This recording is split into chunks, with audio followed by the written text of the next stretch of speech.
isa. Alright. So, hindi lang earthquake ang inyong pinaghahandaan, pati puso ninyo, napacheck up nyo na ba ang puso nyo? No? Sa susunod, yan po ay yung nagsalita sa atin dito, siya ang head ng atin pong health department natin sa ating ministry. Kaya, pinapangalagaan ang kalusugan natin at ang atin pong buhay sa pamagitan ng pagpiprepare natin dito po sa earthquake na ito.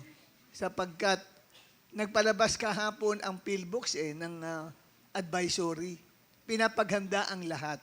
Sapagkat sunod-sunod ang earthquake na nangyayari. At ang sabi nga ng head ng PhilBooks, hindi kaya yan daw ay parang preparation for the big one na sinasabi.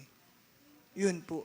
Ini-estimate ng PhilBooks, more than 100,000 ata ang mamamatay dahil maraming buildings at bahay ang guguho.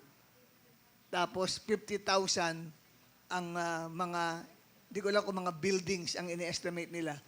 Kung tatama, yung more than 7 point something na magnitude ng lindol, dito po sa tinatawag na Philippine Trench. No?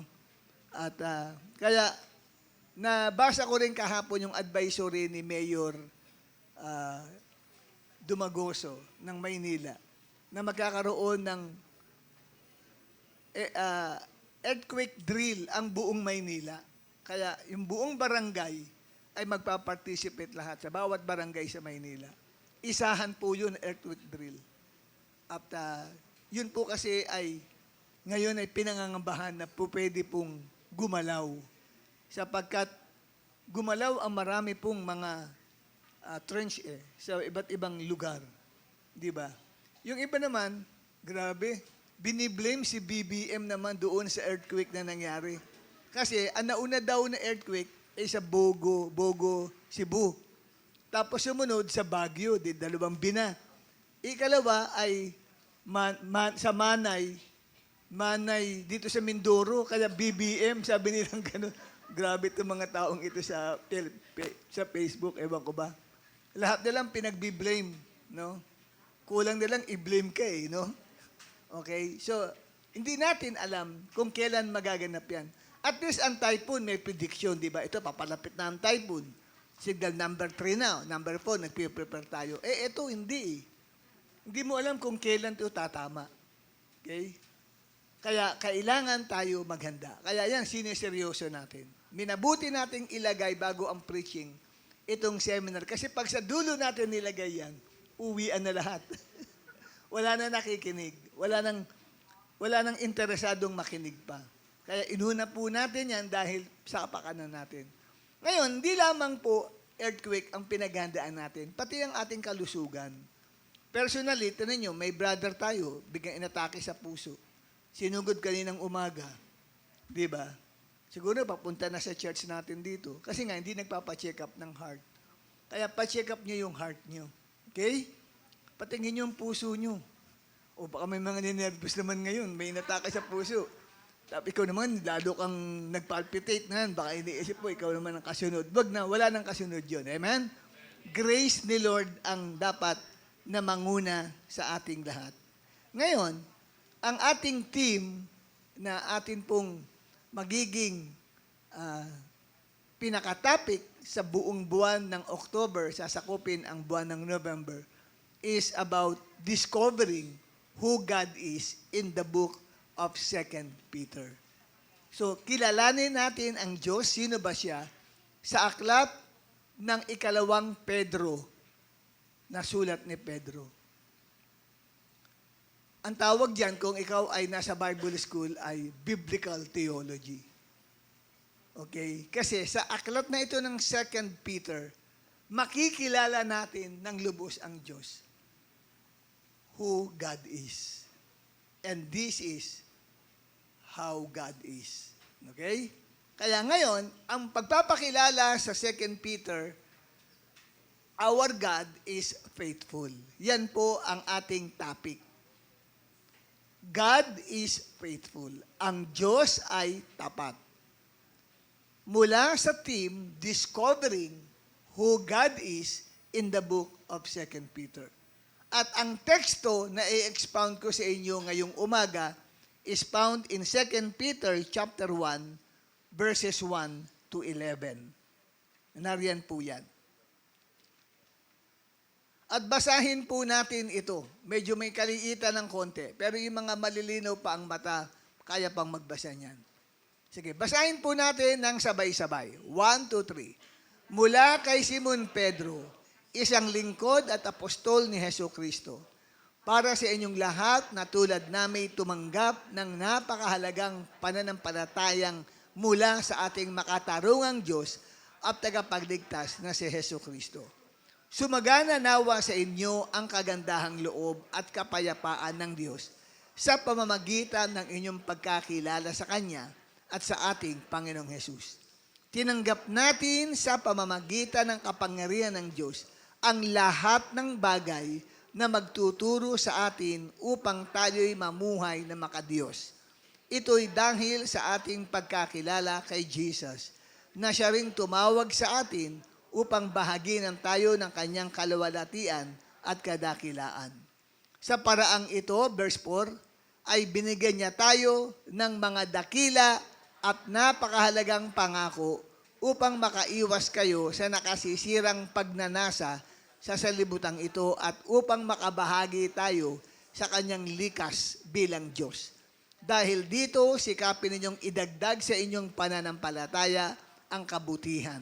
Sa inyong kabutihan ang kaalaman. Sa inyong kaalaman ang pagpipigil sa sarili. Sa inyong pagpipigil sa sarili ang katatagan. Sa inyong katatagan ang pagiging makadiyos. At sa inyong pagiging makadiyos ang pagmamalasakit sa kapatid. At sa inyong pagmamalasakit ang pag-ibig. Kung ang mga katangiang ito ay taglay ninyo at pinagyayaman ang inyong pagkakilala sa Panginoong Jesucristo, ay hindi mawawala ng kabuluhan at kapakinabangan. Next slide, verse 9 to 11. Ngunit kung wala sa inyo ang mga ito, kayo ay parang bulag at hindi nakakakita. At nakalimot na nilinis na kayo sa inyong mga kasalanan. Kaya nga mga kapatid, lalo kayong maging masigasig upang matiyak ninyo na kayo ay tinawag at pinili ng Diyos. Kung gagawin nyo ito, hindi kayo matitisod. Sa ganitong paraan, kayo'y malugod na papapasukin sa wala hanggang kaharian ng ating Panginoon at tagapagligtas na si Hesus Kristo. Ayan, napakagandang basahin po ng talatang iyan.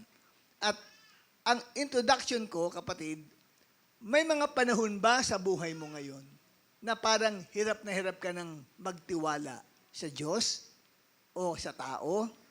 Kasi para bang you've been doing your best to serve God. Ginagawa mo naman ang lahat mong magagawa para mag-serve kay Lord. Pero feeling mo, ubus ka na. Nagpipray ka naman. Nagbibigay ka naman para sa gawain. Sumusunod ka naman kay Lord. Pero nararamdaman mo minsan, parang walang nangyayari sa ginagawa mo. Alam niyo po, kung yan ang feelings mo, na nandito ka ngayon, si Apostle Peter ay alam ang ganyang pakiramdam. Hindi siya sumusulat sa mga bagong mananampalataya sa binasa natin, kundi sa mga matagal ng mananampalataya. Pero ang mga matagal ng mananampalatayang sinusulatan ni Apostol Pedro sa binasa natin ay mga mananampalatayang pagod na. Saan napagod? Napagod sa laban sa buhay na ito. Napagod sila sa pakikipaglaban sa buhay na ito. Kaya ito ang sinabi ni Apostol Pedro. Ulitin natin ang binanggit niya sa 2 Pedro 1, talatang 3. Makinig po tayo. Ito ang sinabi ni Apostol Pedro, binigay sa atin sa kapangyarihan ng Diyos ang lahat ng kailangan natin para mamuhay tayo na totoong sumusunod sa Diyos. So, pansinin ninyo yung verse na yan, na 3 na yan. Ewan ko lang kung familiar kayo sa 2 sulat ni Pedro. Sapagkat dito ay ang linaw na para sa mga nakakaranas ng kapaguran sa kanila pong spiritual na buhay. Para bagang gusto mo nang sumuko, gusto mo nang sumurrender sa dami ng problema mong kinakaharap. Ang sabi dito ni Pedro, binigay na sa atin. Sa pamagitan ng kapangyarihan ng Diyos, ang lahat ng kailangan natin para mamuhay tayo na totoong sumusunod sa Diyos.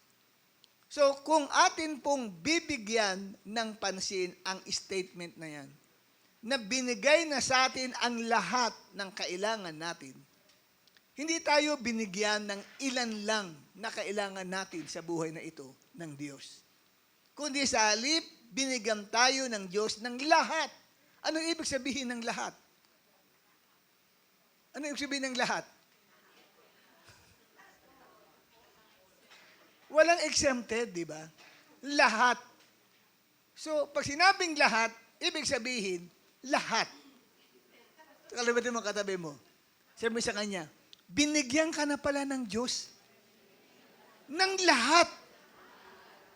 O, di ba? Kaya lang tayo, hindi kasi nagbabasa ng Bible, kaya dahil kakulangan ng kaalaman sa Bible, hindi tayo lumalakad sa pananampalataya. Piling natin, may kulang pa rin sa atin. Okay? Tingnan natin, kapatid, ang point number 1.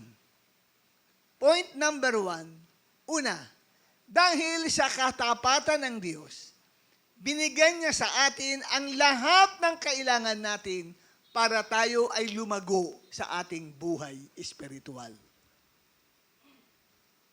Kung titignan ninyo, sabi ni Pedro, kumpleto ka na. At maaaring maisip mo, nung last Sunday, nag-preach itong si Bishop Perdi patungkol sa prophetic message ng year 6. Sino nakaalala ng message last Sunday? Sino nakataas ang kamay? Yung message last Sunday, ibang iniisip pa nila kung ano ba yung mensahe ng last Sunday. Yung message last Sunday is about the prophetic revelation of year 6. Nabanggit ko yon kasi pumasok ang Israel sa kanilang calendar year, new calendar year, 5786, last September 22, 2025. So, para sa Israel ngayon, calendar 6 sa kanila. And 6 has a prophetic message from the Bible. At isa sa mensahe ng 6 na yon, it is the year of man. Ito'y taon ng tao. Bakit taon ng tao? Because man was created on the 6th day. Ang tao ay nilikha sa ika-6 na araw. Naunawaan niyo po ako. Ngayon, yung 6, ito'y kulang. Ito'y kapos sa bilang na isa. Dahil ang 7 ay kumukumpleto sa isang linggo. Tama po ba ako? Ang 7 ay kumukumpleto sa isang linggo. We have 7 days. At yung ika-7, that is the rest day. Amen? And Jesus Christ is our Sabbath rest.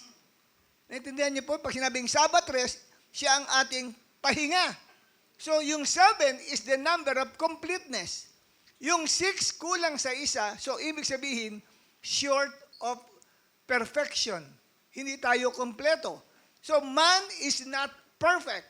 Yun po yung ibig sabihin nun, 6. Pero ngayon, naman, sinasabi ni Pedro, kompleto ka na. Paano ka naging kompleto? Pag binasa ninyo, binasa nga natin kanina, ang 2 Peter chapter 1, binigay na sa inyo ang lahat ng inyong mga kailangan para mamuhay tayo na totoong sumusunod sa Diyos. Paano binigay sa atin ang lahat ng kailangan natin sa pamagitan ng pagkakilala ninyo? Kanino? Kay Jesus Christ. So, nang tanggapin mo si Jesus sa puso mo, na kumpleto ka. Kumpleto ka na kung meron kang Jesus sa puso mo. Pero kung wala, ikaw, kapatid, ay incomplete. Hindi ka perfect. Hindi ka kumpleto. Wala kang kasapatan. Amen po ba? May kulang sa iyo. Nainunaan niyo po ako? Ngayon, sabi rito, na ating, sa point number 1 natin, sabi ni Pedro, kumpleto ka na. Sabi mo sa katabi mo, kumpleto ka na. Maaring ang pakiramdam mo ay kulang ka pa. Kulang pa po ako. Pero hindi. Ano ang paniniwala mo? Sinasabi ng Bible o yung nararamdaman mo? Hindi yung nararamdaman mo. Ang nararamdaman mo, that is a fact. Pero yung sinasabi ng Bible, that is the truth. Ang fact ay iba sa truth. Amen po ba? Ang sinasabi ng Bible, the truth is you are complete because you have Jesus Christ in your life. Amen po ba? Palapakan natin si Lord. At ang sabi rito, maaring pakiramdam mo nga ay kulang ka pa. May kulang pa sa'yo. Pero sabi ko sa'yo, hindi. Bakit? Dahil hindi nagkulang si Lord sa'yo. Why? Dahil tapat ang Diyos. Yan po ang pinaka-theme ng 2 Peter. The book of 2 Peter, ang katapatan ng Diyos na buhay. Dahil tapat siya, kinumpleto po niya ang bawat isang nanalig kay Jesus Christ, bawat isang tumanggap kay Jesus bilang Panginoon at tagapagligtas ng kanila pong buhay. Pero, bakit may mga tao nakaka-feel na parang siya'y may kulang pa din? Alam niyo bakit? Dahil yan sa espiritu ng mundo. May spirit of the world na umaatake sa buhay ng maraming believers. Normal sa isang unbeliever, normal sa isang taong hindi pa nakakilala kay Jesus, na sabihin niyang, marami pang kulang sa akin eh. Feeling ko, I'm not yet complete. Feeling ko, napakarami pa ako. No? Hindi ko pa narating yung gusto kong marating sa buhay ko. Parang may kulang pa. Gusto kong mag-grow bilang Christian, siguro may kulang pa ako. Kailangan ko pang mag-pray maigi, kailangan ko magbasa ng Bible. Nagkakamali ka. Ang espiritu ng mundo ay laging nagsasabi, you need more.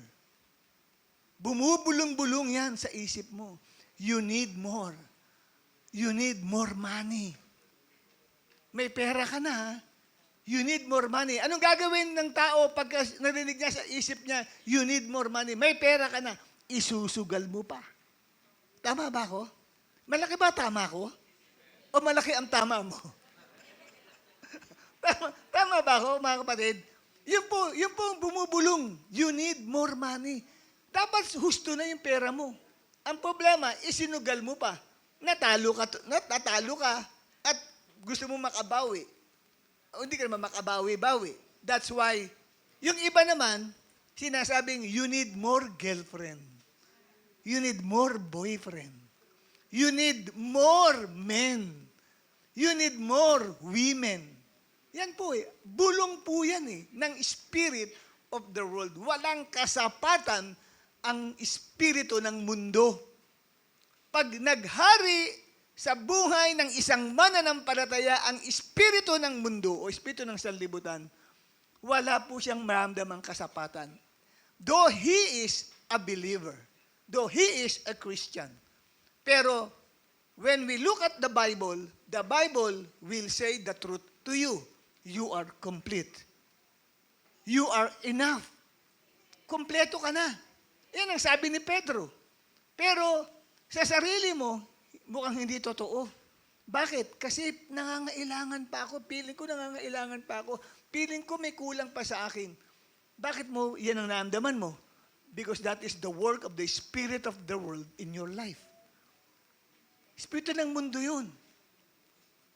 At sasabihin pa sa'yo ng espiritu ng mundo, you need more success. More. Di ba? May ganun eh. Di ba? Yan po kapatid, ang siyang nangyayari. Ano ang sabi ng unang 1-2 talatang 15? Ito ang bilin sa atin.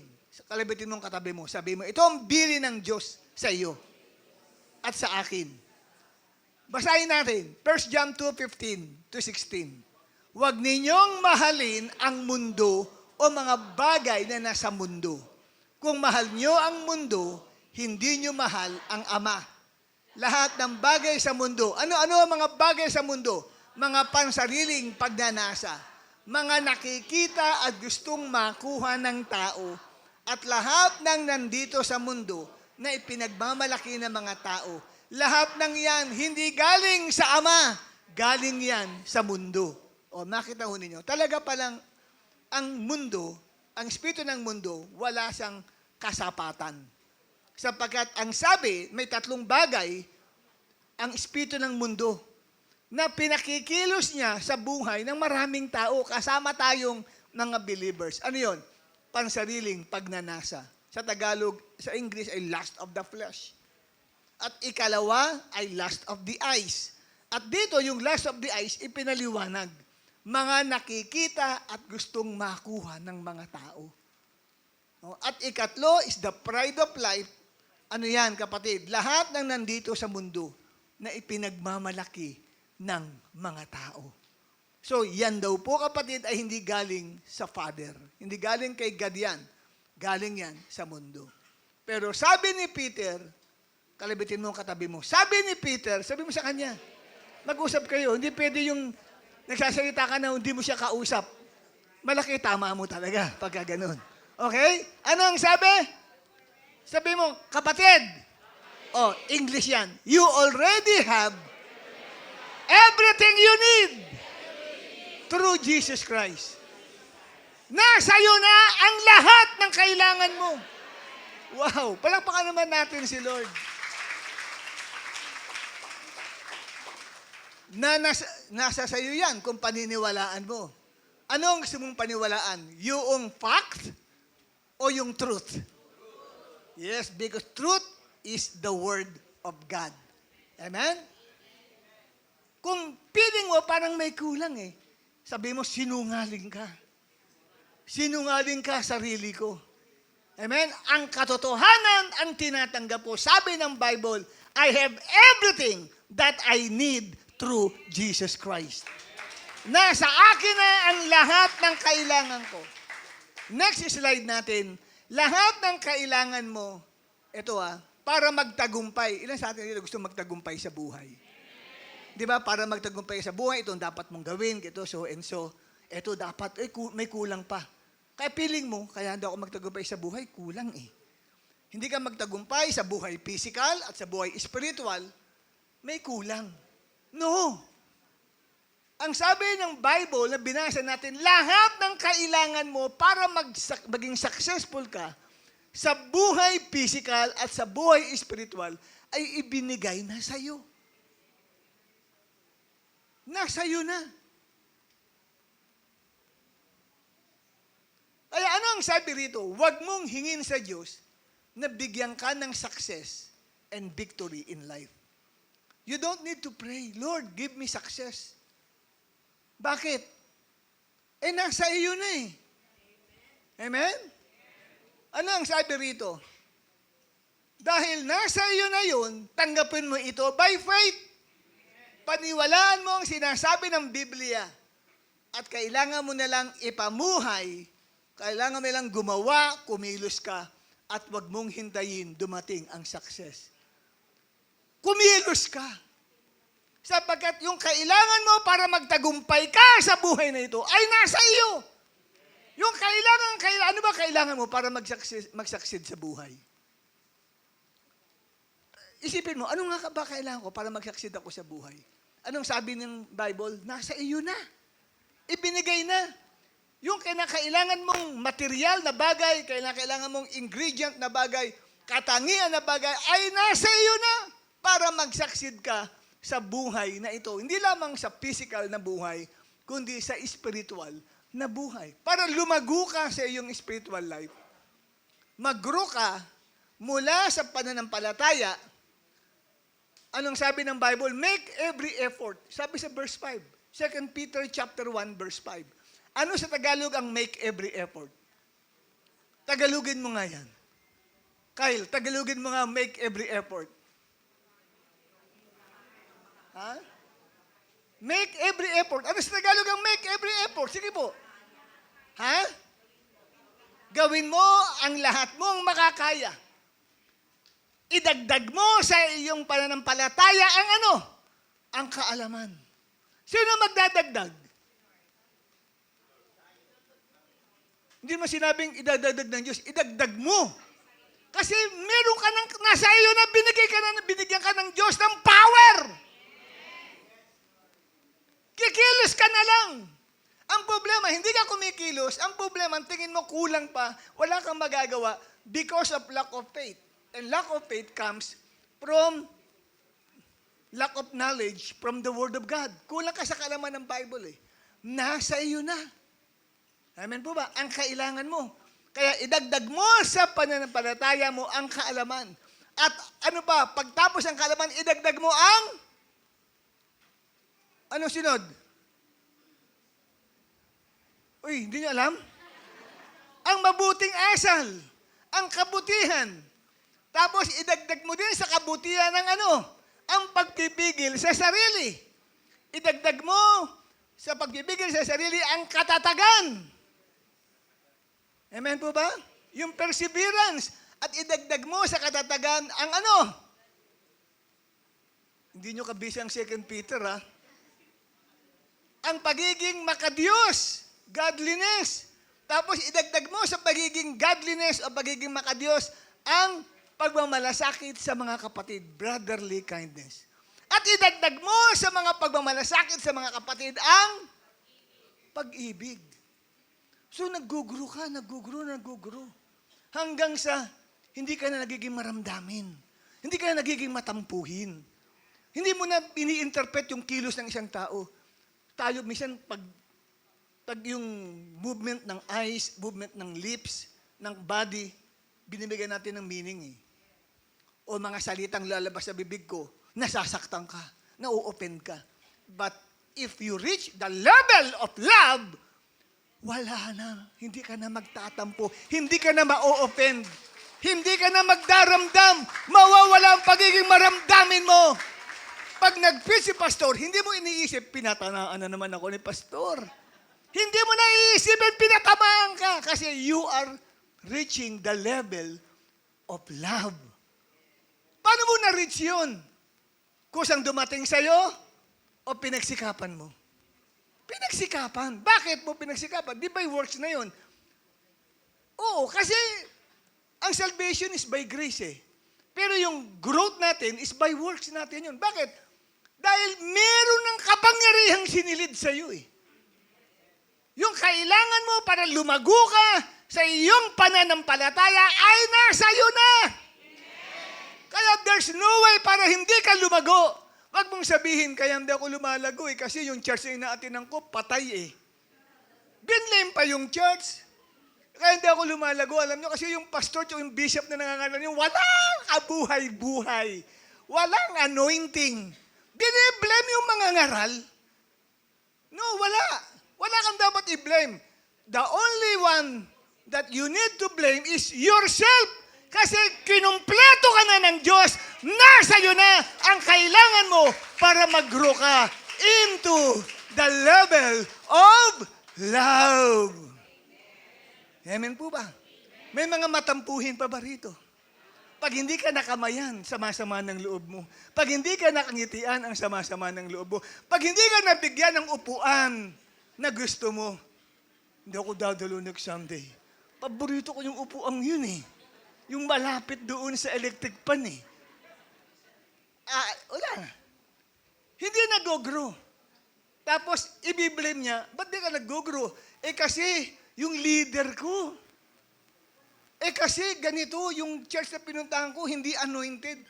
Kaya lilipat ako ng ibang church na anointed. Kahit anong church pang lilipatan mo, kapatid, kung hindi ka rin lang kikilos at gagawa para lumago ka, walang mangyayari sa buhay espiritual mo. Dahil yung kailangan mo ay nasa iyo na para lumago ka. Hindi ako nagsasabi niyan, ang Bible. Kaya hindi answer ang paglipat sa ibang simbahan para mag-grow ka. Amen? Kalibitin mong katabi mo. Hindi sagot para mag-grow ka spiritually. Lilipat ka sa mga malalaking simbahan. At ikaw claim mo, hindi ako nag-grow sa praise and worship team. Hindi ako nag-grow sa ushering ministry. Kaya lilipat ako sa ibang ministry. Pwede po ba ako na lang ang papalit sa mga umaawit dyan. Hindi ha, palitan mo lahat yung mga singers ha. Hindi ako nag-grow dito sa ministry ng media. Biniblame pati yung ministry kinabibilangan niya para mag-grow siya. No. Ikaw ang dapat i-blame kasi ang sabi ng Bible, ang linaw ng 2 Peter chapter 1 verse 5, make every effort to add to your faith goodness, and to goodness knowledge, and to knowledge self-control, and to self-control perseverance, and to perseverance godliness, and to godliness brotherly kindness, and to brotherly kindness love. Naunawaan niyo ako? Yun. Pag na-reach natin yun, kapatid, naku, hindi ka basta makakalabas sa lugar na ito. Kakamayan mo lahat yan. Gusto mo makilala lahat yan. Kung na-reach mo yung level na yun ng love. Pag hindi mo pa na-reach yung level ng love, ikaw ang naghahanap, sinong babati sa akin? Pero pag na-reach mo yung level ng love, wala mang bumati sa'yo, ikaw ang may volunteer ka, lalapitan mo yung tao. Hindi ka naghintay na ikaw ang lalapitan. Walang lumalapit sa akin. Wala. Walang love sa church na ito. Lilipat ako sa ibang church. Hindi mo na-reach yung level ng love. Ang love kasi, kapatid, love is an action. Action word yung love eh. Hindi naman siya passive eh. Action. Love, ano yun eh, action word. Kaya may action ka, may kilos ka. Pagtapos ng service, hindi mo kailangan hintayin mo yung ayabot ng kamay sa yung katabi mo. Hello, ikaw ang unang nag-aabot. Pag may love ka, laging ikaw ang nauuna mag-approach. Nawawala yung pagiging mahiyain mo. Kumakapal ang muks mo, kapatid, pag may love ka. Amen po ba? Nawawala pagiging mahiyain. Pag na-reach mo yung level na yan. Amen? Ay, salamat. Sabi mo sa kanila, ay, salamat na unawaan mo rin. Okay. Say this aloud. Sabihin natin ito nang may malakas na tinig at may pananampalataya. I am. Teka, sandali lang. Kung ikaw ay babae, huwag mo sabihin, I am a complete man. Kung ikaw naman ay babae, huwag mo sabihin, I am a complete man. Kung babae ka, I am a complete woman. Say, kung babae o lalaki, yun ang salagay nyo ha. Sabihin mo, I am. A complete? Ano? Because of Christ. Tumayo nga tayo sandali. Tayo. Para mas may ganda, may puwersa. Sabihin mo ito, kapatid. Kasi yan ang sabi ng Bible. I am complete. Wala nang may kulang pa sa akin. Kompleto na ako. Prepared ako. Ready na ako mag-grow into love. Marami pa ng pagdadaanan bago ka mag-grow into love, eh, no? Marami ng hagdanan, eh. Hindi agad-agad grow into love, diretso, eh. Pero may process. Amen? Ano yung process? Kinakailangan pa ay may knowledge ka. At pagkatapos ng knowledge, kailangan may katatagan ka, perseverance. At pagkatapos ng perseverance, meron kang godliness, pagiging maka-Diyos. Kung may maka-daddy at may maka-mama, ikaw naman ay maka-Diyos. Amen? Kung may maka-BBM at maka-Sara, ikaw naman ay maka-Diyos. Amen? Yun po yun eh. Sabi nila kay maka-Sara daw sila, maka-BBM, kami naman ay maka-Diyos. Amen po ba? Yun. Pag tumuntong ka doon sa pagiging maka-Diyos, anong sunod? Brotherly kindness. Pagmamahal sa mga ibang feelings ng brotherly love. Tapos yung pinakahuli yung agape, sacrificial. Yung nagbibigay ka ng upuan sa mga walang maupuan. Ano ba, may nagdatingan, walang maupuan. Paglingon mo, may nakatayo doon. Lalo na kung matanda na. Ibibigay mo yung upuan mo. Eh kung lahat tayo dito ay punong-puno ng love, lahat tayo nagsitayuan para lang sa Kanya. Hindi niya alam kung anong upuan ang uunahin niyang upuan kasi lahat tayo nag-offer sa Kanya. Anong feeling ng taong dumalo rito? Grabe dito. Para akong star for all season. Di ba no? Kasi lahat eh. Yun po. Kung ma-reach natin yung level na yun. Okay? Sige, one more time. Say this aloud. 1, 2, 3.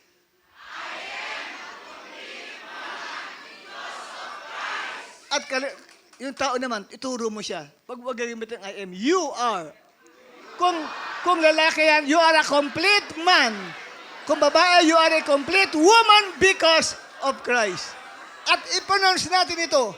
Alam niyo po bakit pinopronounce? Kasi, sabi ng Lord, nasa Bible yan eh, ang marinig kong sinabi ninyo ay gagawin ko. Amen?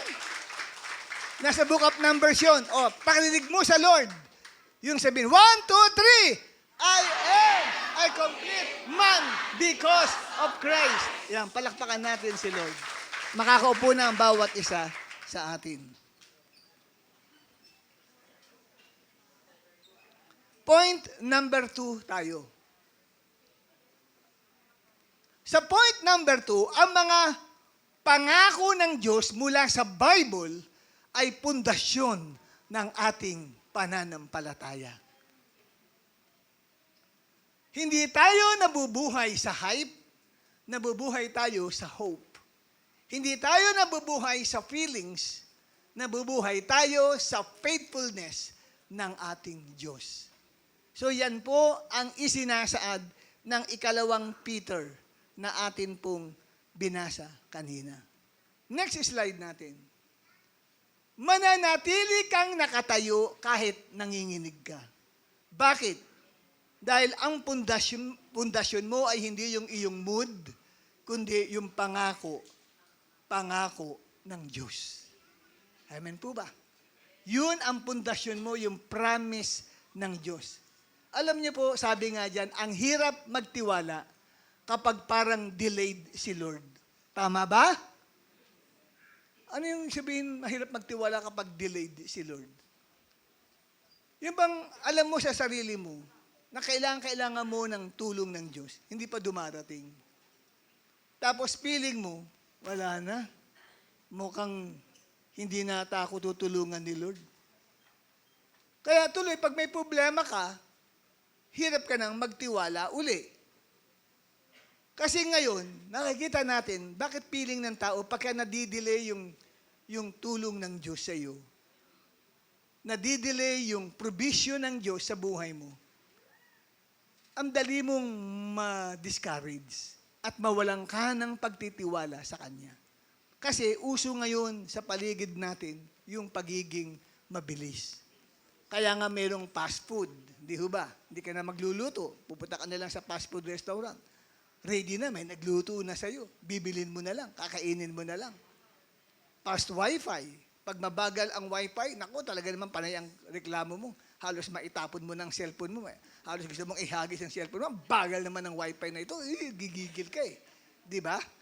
Oh. Sanay tayo sa past results. Kaya maging ngayon sa gobyerno, katitik ng board mo, itong next week lang, labas na agad.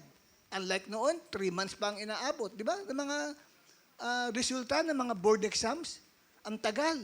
Yung iba, 2 days lang, lumabas na. Di ba? So, ngayon, pero iba sa Lord. Hindi po mabilis si Lord. Ulitin ko, hindi po mabilis si Lord na basta agad tumutugon. Tama ba? But let me tell you, ang faith ay hindi lumalago ng mabilisan. Yung iba, gusto agad yung faith nila. Right away, mabilis. Gusto agad nila mag-grow, ang bilis-bilis. Ang paglago po ng faith ay lumalago sa katatagan. Katulad po ng puno yan. Wala pong nangyayari na pagkatanim mo ng buto ng mangga, kinabukasan, puno na agad yung tinanim mong buto. Di ba? Tama ba ako? Sino na nagtanim ng puno ng mangga, ng buto ng mangga, kinabukasan ay puno na. Walang ganun, di ba?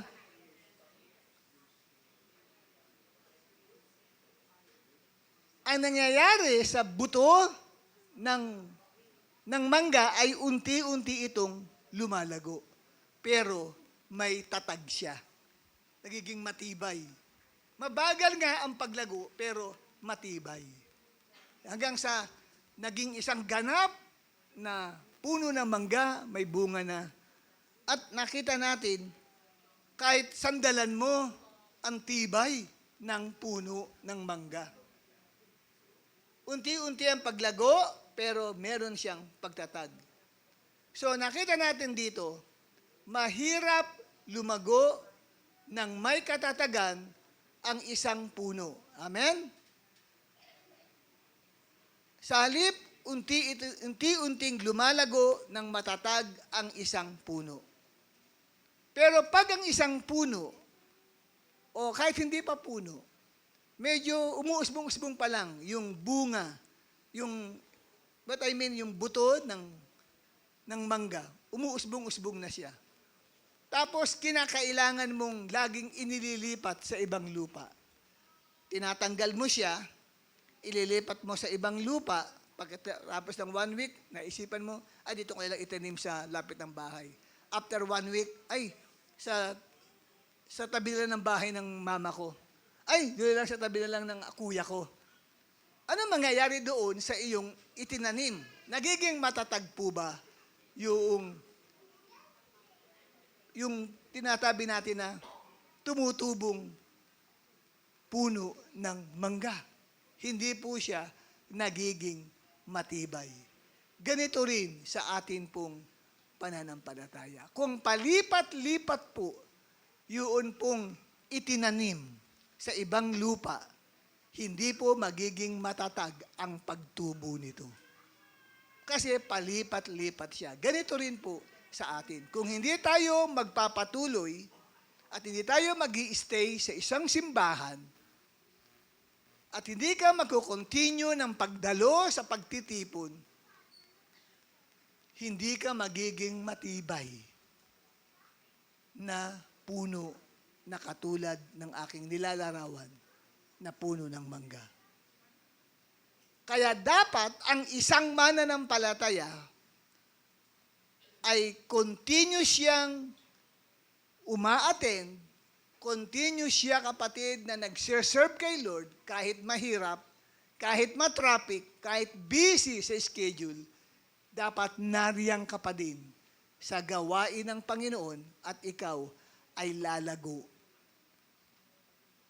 Next slide, ito ang sikreto ng paglago sa buhay espiritual. Next slide natin. Sige, isa pa. Yan. Ang sikreto ng paglago sa buhay espiritual ay, ano ang sikreto ng paglago? Consistency. Yan po ay napakahalaga sa atin. Kasi kapag consistent ka, mag-grow ka. Bakit po kamo? Dahil yan ang karakter ng Diyos. God is consistent.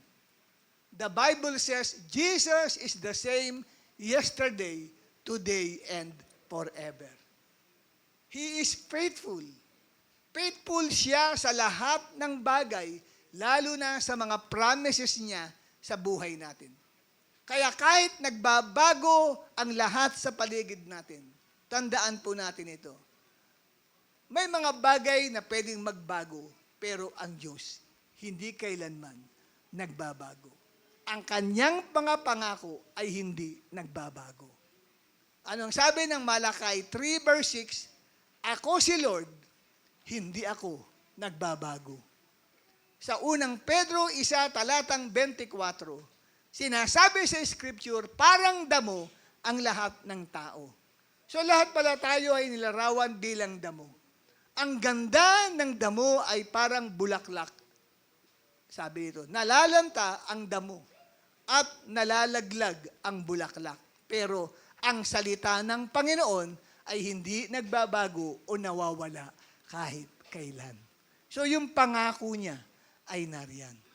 Kaya ano tinuturo rito kapatid? Sabi ko nga sa inyo, kailangan mag-grow ang isang mananampalataya. Mag-grow ka sa iyong karakter. Mag-grow ka kapatid sa iyong faith kay Lord. Hindi po pwede na ikaw ay mananatiling bonsai. Ang bonsai ay isang halaman ng hapon na hindi siya lumalago. Maliit lang. Pag tumubo man siya, mababa. Kaya ang sabi, bonsai. Pero ang gusto ng Diyos, tayo kapatid, ay umangat ng umangat ang ating buhay espiritual. At paano aangat? Anong dapat kong gawin? Hirap na hirap ako. Gusto ko mag-grow. Hindi ako mag-grow.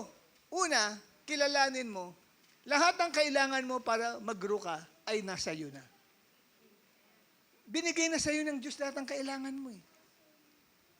Dapat, lakaran mo yun sa pananampalataya. At dito tinuturo sa atin, ang sabi kinakailangan, maging consistent ka. Bakit ka mo? Dahil ang Diyos, yun ang karakter niya eh. Pagiging consistent. Hindi nagbabago si Lord. Kaya kung sinimulan mo na mag-serve kay Lord, kailangan kapatid, ipinagpapatuloy mo yan.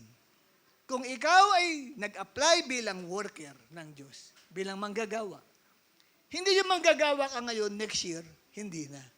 Tapos pagdating ng 2027, manggagawa uli. 2028, hindi. 2029, hindi muna. 2030, hindi. Pagdating ng 2031, pwede manggagawa. Walang consistency. Paano mo maranasan ang tinatawag na growth? Wala. Kasi growth is God's character. Ay, alam niyo po kapatid, yung paglago, character ng Diyos yun. Even God is growing in His character. Naunawaan niyo ba yun, kapatid?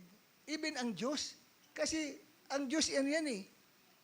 Pag sinabing nag-grow si Lord sa kanyang character, makikita mo kapatid na sa isang character, may nanganak na panibagong character tayo nakikita sa kanya. Una, pagiging matapat ng Diyos sa buhay natin.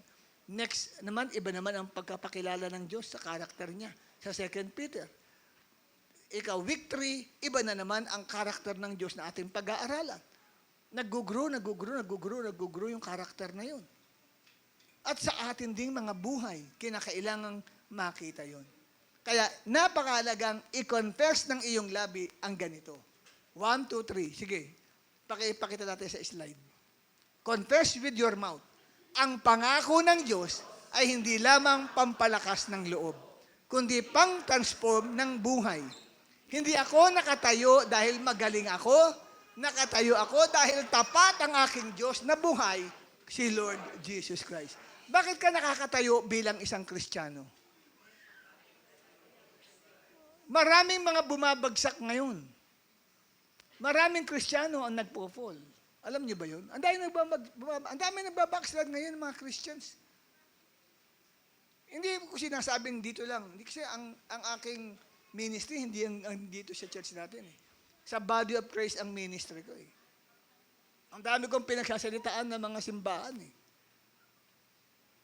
Pabalik-balik ako sa mga ibang mga simbahan. Nagmi-minister. Yung ibang nag-entertain sa akin, hindi ko na makita doon sa church na yun. Ang natatanong ko, nagpunta ako sa isang gawain sa Lucena. Yun ay body of Christ. Maraming bayan sa buong Lucena, may mga simbahan, nagtipon-tipon sa isang lugar at nagminister ako sa kanila. Yung mga kilala ko, na pag ako'y nandoon, bibigay ng suman, pagkain, ito po, nag-almusal na po ba kayo? Iba-iba yan, galing sa mga iba-ibang mga delicacies nila sa kanila mga bayan ng Quezon. Tapos hahanapin ko yung dati nag-entertain sa akin. Sabi ko sa isang sister, sis, binilungan ko, nasaan na si ganito? Ay, pastor, wala na. Anong wala na? Patay na? Hindi po. Bumalik na po sa dating buhay. Ha? Bakit? Kasi po, sinisisi niya ang sarili niya. Ba't hindi siya lumalago sa spiritual life niyang buhay? So, tapos sabi ko doon sa isang brother, nung nagmano sa akin, ako, Brad, nasaan na yung lagi mong kasama si brother? Ay, huwag natin pag-usapan po yun. Bakit? Pag maalala ko lang ho, naiiyak lang ho ako eh. Bakit ano ba yun? Nagkwento na siya. Hindi ko pwede kwento sa inyo. Ganun po eh. So, ang dami pong mga Christians bumabagsak. Hindi nakapagpapatuloy sa paglilingkod sa Diyos.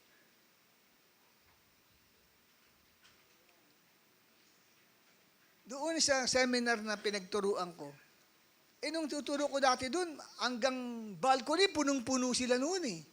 3 years ako uli nabalik. Hinahanap ko yung mga tao. Bumubulong sa akin. Huwag mo na pong hanapin.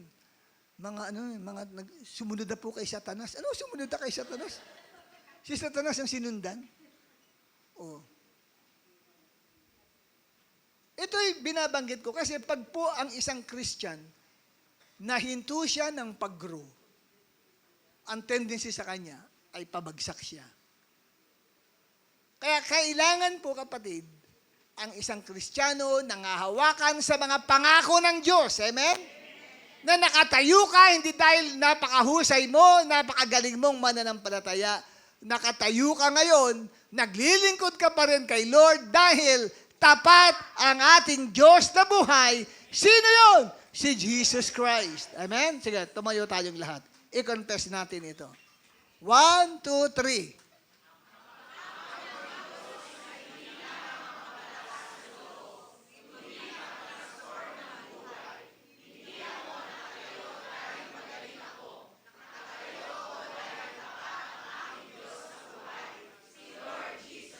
Yes, pag sinabi nakatayo, hindi po literally nakatayo. Yan po ay metaphor. Ibig sabihin nakatayo ka. Ibig sabihin nun, nagpapatuloy ka maglingkod kay Lord. Sa kabila ng maraming mga dumaan, na mga typhoon, earthquake, at marami pang iba, pati mga flood na yan, nananatili ka pa rin kay Christ sa buhay mo. Tingnan mo, nakatayo yung kapatid mo. Amen? Kabayan mo siya. Diba? Praise God, nakatayo ka pa rin. In spite na marami kang pinagdadaanan sa buhay. Makakaupo na po lahat ang nakatayo.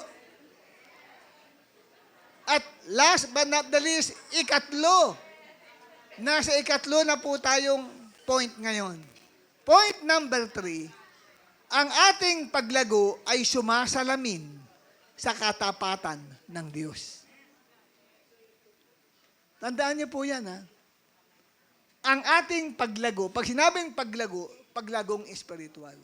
Ano yung pinakarurok ng paglago natin? Ano yung gusto nating ma-reach? Yung level ng love. Level ng love.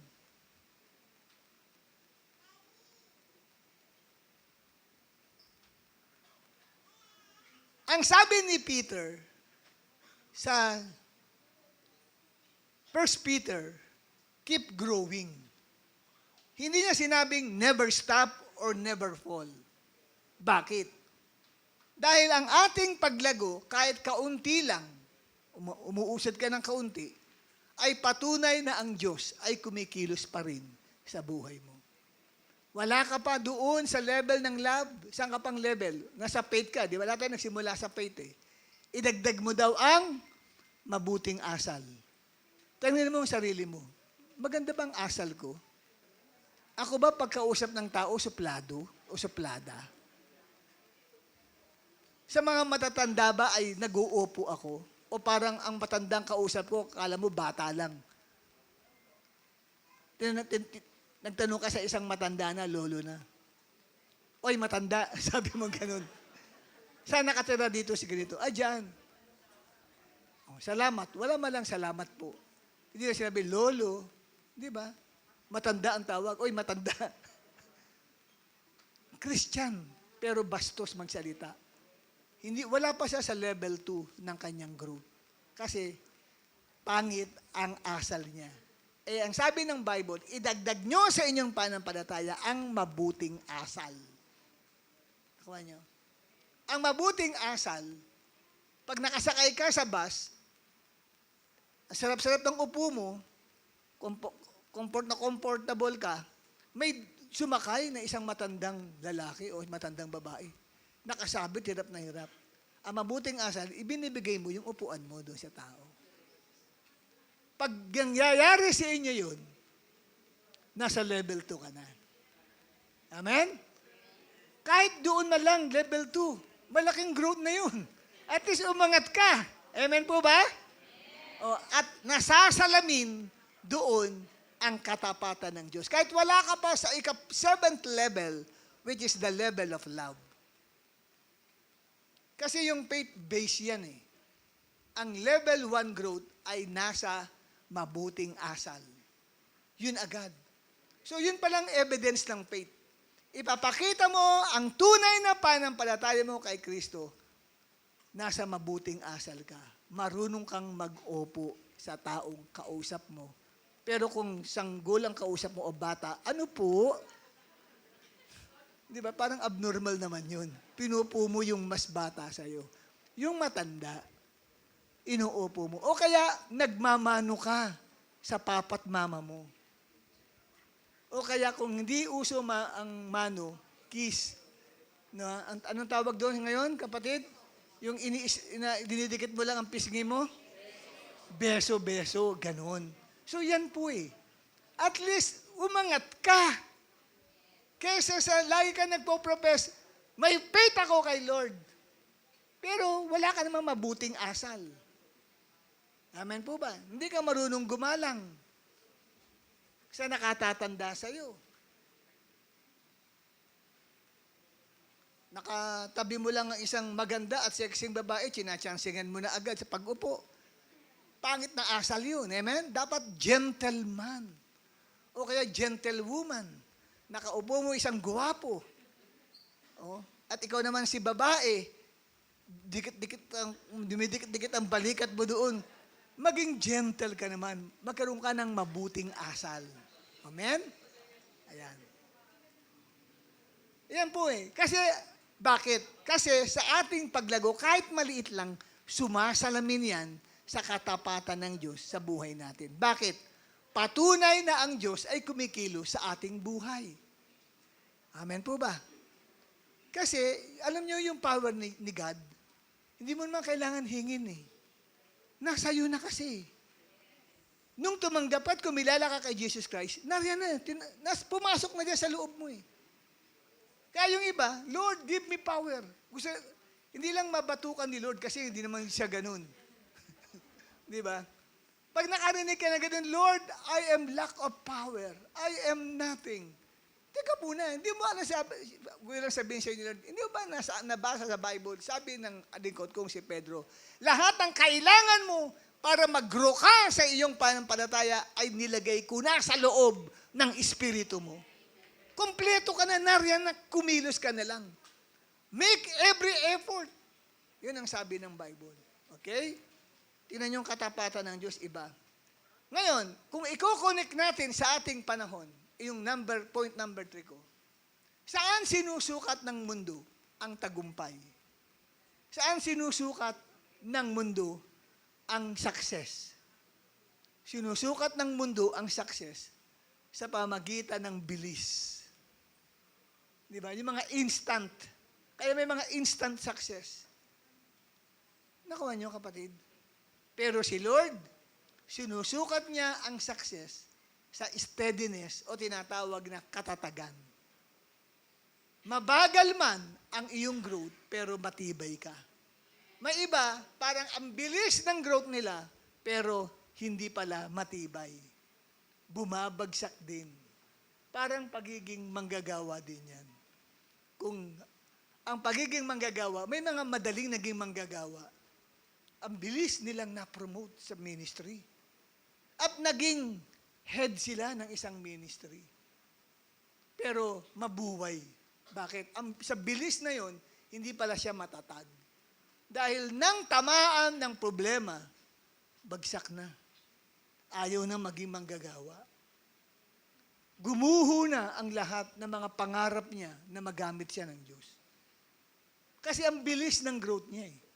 Samantalang yung mabagal ang growth pero matatag, wow. Sabi nga diyan, kahit mabagal, basta umaabante, kahit madapa, bumabangon, kahit umiiyak, pero hindi bumibitaw sa paglilingkod sa Diyos. Yan ang tunay, kapatid, na sukatan ng success. Kasi ang sukatan ng success sa mundo, yung mabilisan, promotion agad eh. Ang bilis agad ma-promote. Preacher agad. Worship leader agad. Di ba? Ako ang tagal ko, kapatid, bago ako naging pastor. Ang unang-unang ministry ko ay sa comfort room. Doon muna ako dinala ng pastor ko sa paglilinis ng CR. Doon ako nagsimula eh. CR. Ang tagal ko na ministry sa CR. Hanggang sa na-promote ako, akala ko ipopromote na ako sa usher. Hindi pa pala. Ipopromote ako doon sa maintenance ministry. Taga-bitbit ng lahat ng mga gamit at sapatos na iniwan sa labas, ipapasok sa bodega, bibigyan ko ng numero. Pagtapos ng service, ako yung taga-sigaw, number 7, kanino to? Number 7, may makiklaim. Number 5, number 150, ganun. Yun pong ministry ko. Kaya pag pumasok na po ang mga kapatiran sa loob ng simbahan, naiwan lahat ng mga dapat iwan nila sa loob ng, sa labas ng church. Kasi po noon, hindi kami gumagamit ng silya. Ang upuan lang ay sa lapag. So, dahil po para maiwasan ang mga bag ay matapakan, iniiwan po nila sa labas. Kami na po ang kumukuha. Pati mga sapatos, pero lang ang medyas. Pinapasok ang medyas sa loob, pero ang medyas hindi iniiwan sa labas. Baka matapon ho namin eh. Minsan pag may amoy, diba? Ayun, lahat ng sapatos, naranasan ko na po umamoy ng lahat ng uri ng amoy ng sapatos. Sapagkat po, kuhanin namin lahat yan. Punong-puno kami ng sapatos sa katawan, ipapasok sa bodega, may number po so yun eh. Tapos sinasigaw namin kung anong numero. Doon ang ikalawa kong ministry. Bago nagpastor. Hindi agad pastor. Hindi agad preacher. Tapos ikatlo, sa wakas, na-promote din ako. Usher na. Ilang taon ang inabot? 4 na taon. Yung pangarap ko maging usher, nangyari. Tapos usher, hanggang sa ako ay na-promote, officer na ako ng church. Ilang taon na yan? After 5 years ko ng ministry, officer na ako sa church. Tapos, hanggang sa ako ay na-promote bilang member ng Board of Trustees ng church na pinanggalingan ko, doon ako na-born again. Hindi dito. Sa ibang church yun, doon ako na-born again. 1980 ako nakakilala, nagpastor ako, 1987. 7 years. Yun ang sinasabing hindi mabilisan. Diba? Kaya ngayon, sa awa ng Diyos, ay 40 plus na akong years na nagsiserve kay Lord. Diba? Mabagal yung growth niya, pero matatag. Kaya ang bilis-bilis, gusto agad maging preacher, pag dumaan ang problema sa buhay mo, tataob ka. Babagsak ka kaagad. At nagiging matitusuring ka pa. Nakuha niyo kapatid? So, ganyan po ang sinasabi ko sa inyo na dapat na sinusukatan natin ng success ay ang pagiging matatag. Nagpapatuloy hanggang ngayon. When people ask, paano ka pa nakakatayo? Sa tindi ng mga problema mo sa buhay, ang pwedeng sagot mo, kasi ang faithfulness ng Diyos, hindi nakatipende sa consistency ko, nakatipende sa karakter niya. Kaya ka nakakabangon at nakakatayo hanggang ngayon sa paglipas ng maraming taon, ang dami mong problema, ang dami mong pagsubok na pinagdaanan, halos siguro masira ang iyong karangalan, pero nakabangon ka, nakatayo ka. Because of consistency. Nagpatuloy ka kasi sa Panginoon. Amen? Kapatid? At dahil doon, pinanghawakan mo ang ano? Ang katapatan ng Diyos. Palakpakan naman natin si Daddy God. Kaya sinasabi ko, huwag kayong tumingin sa leaders ninyo. O sa pastors ninyo, o sa bishop ninyo, o kung sino man. Ang focus natin, walang iba kundi si Jesus.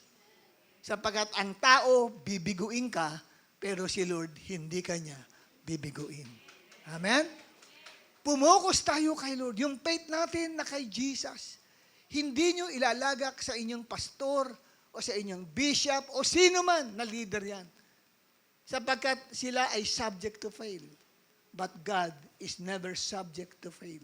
Amen po ba? Kasi oras na natisod ka sa pastor, tiyak ko kapatid, mawawala ka sa gawain. Pag natisod ka sa pastor. Pero pag tumingin ka kay Jesus, kahit ano mangyari, hindi ka matitisod. dahil nakatingin ka kay Jesus. Peter said, sa closing moment po natin ngayon, Peter said, dahil dyan, ibibigay sa inyo ang buong karapatan na makapasok sa walang hanggang kaharian ng Panginoon at Savior nating si Jesus Christ. Kanino sinabi yan na makakapasok sila sa walang hanggang kaharian ng Panginoon? Kanino sinabi yan? Doon sa mga taong binigyan ng Diyos ng kailangan nila, lahat ng kailangan nila para mag-grow. At ginamit nila yung binigay ng Diyos na yun. Yung power ng Diyos, ginamit ng mga taong ito, ng mga Kristiyanong ito para mag-grow sila na mag-grow. Hanggang sa nakarating sila saan? Sa stage ng level love. At ang sabi, dahil dyan, ibibigay sa inyo ang buong karapatan na makapasok sa walang hanggang kaharian ng Panginoon at Savior nating si Jesus Christ. So, ang Diyos na nagsimula ng inyong kwento ay siya rin magtatapos nito sa kaluwalhatian. Maaring pagod ka na ngayon. Maaring matagal mo nang pinagdarasal ang tagumpay na hanggang ngayon ay hindi pa dumarating sa iyong buhay. Pero tandaan mo ito, hindi pa tapos ang Diyos sa iyo. Hindi pa tapos ang Diyos sa kanyang paggawa. Hindi pa tapos ang Diyos sa kanyang pagpapagaling. Hindi pa tapos ang Diyos sa kanyang pagtupad ng mga pangako. Nasa atin na ang lahat ng bagay because our God is faithful. Kaya, pagkatapos nito, magsimula ka ng kumilos. Papalago hanggang sa makatungtong ka sa level na kahit minumura ka, ngumingitian mo na lang. Kahit tinatakwil ka, ngumingiti ka na lang. Kahit sinisiraan ka, nakangiti ka lang sa kanila. Kasi, ang nagahari sa iyo is the agape love of God. Narating mo yung pinakarurok ng success sa buhay, which is the character of love. Hallelujah. Amen? Mukhang malungkot yung iba. So, yan ang ating closing moment. At ngayon, kapatid, ay hinihilang ko sa inyo, eto. Ito ang aking paghiling sa inyo ngayon. Maggrupo kayo yung hindi nyo kilala. Huwag kayo magkakakilala. Hindi yun. Dapat kumuha kayo ng hindi nyo kilala. 5 tao sa isang grupo. Sige, tumayo kayo. Humanap kayo ng hindi nyo ka-close.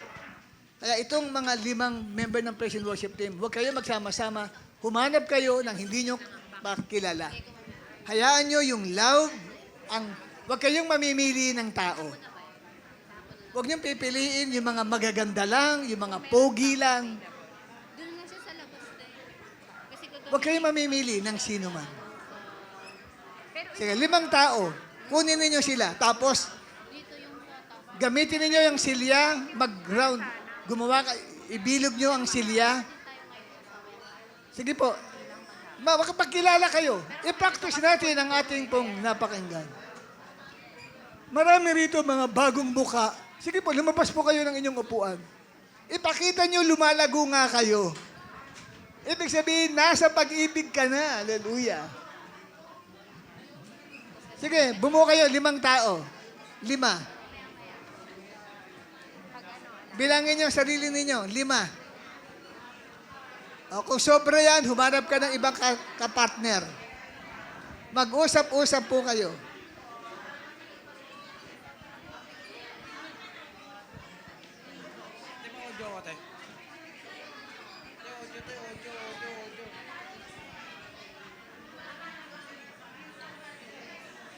Group sharing po tayo. Okay, sige. Bilisan po natin, mga kapatid. Mga pastors natin na nandito ngayon, ano po yan? Huwag kayo magsama-sama, mga pastors, ha? Maghiwa-hiwalay kayo. 10 minuto lang po ito. 10 minutes lang. Sige po. Gusto nila mga nakatayo. Okay lang kung nakatayo kayong mag-uusap, pero maganda nakaupo kayo, naka-circle kayo. Ito po, sasagutin ninyo ito, nasa harapan. Isa-isa kayong sasagot niyan. Group sharing po tayo. Ang unang tanong, paano naging faithful ang Diyos sa buhay mo sa nagdaang mga araw, buwan o taon? Ikalawa, paano ka kumakapit sa Diyos sa kabila ng mga pagsubok sa iyong pananampalataya? Ikatlong tanong, paano ka mag-grow ngayong week na ito bilang refleksyon ng kabutihan ng Diyos sa buhay mo? Sasagutin mo po yan.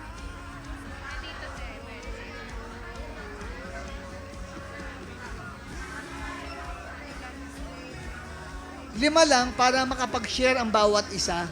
Kasi kung marami kayo sa grupo, ang haba po niyan, at least 5. Ito, may 3 lang dito. Baka mayroon pa po dyan, na walang grupo. Dito, sama kayong kila Ate Tintin nyo. Oh. Dito sa harapan, sumama kayo kay Ate Tintin Hunyo. May kulang pa po dito.